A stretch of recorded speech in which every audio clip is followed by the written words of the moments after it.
love. Shout out everyone, mga love.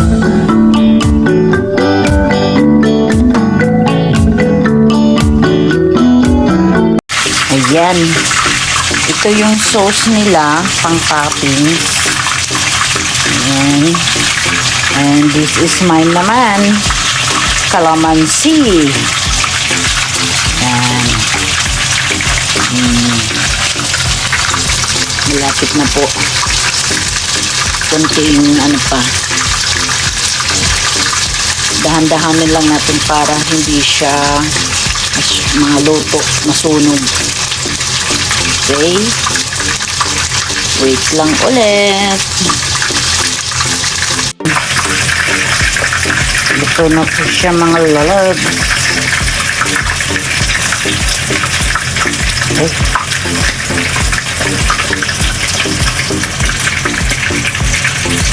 Ito na po ang ating first batch. Hintayin lang po natin yung pangalawa na luto para sabay-sabay na. Yan o, sakto-sakto.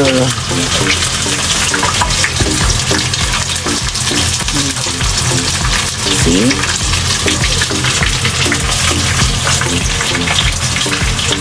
Wait lang natin.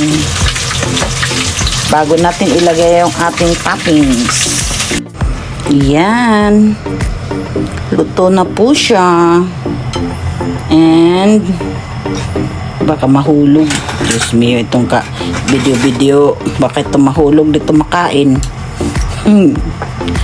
Yan. Toppings na po natin. Ganyan lang po yan, kasimple. Oh, parang nasa resto na tayo. You see? Ito yung kinakain ko sa resto na favorite kong manok.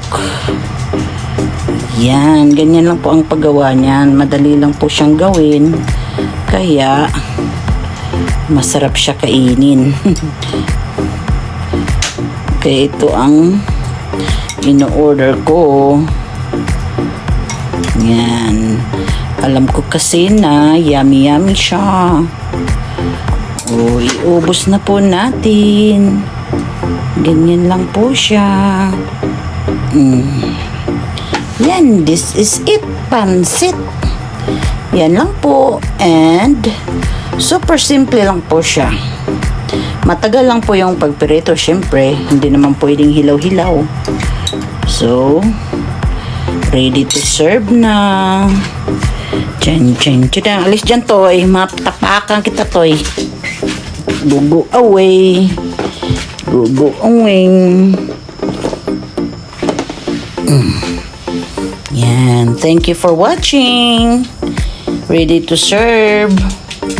Itadakimasu.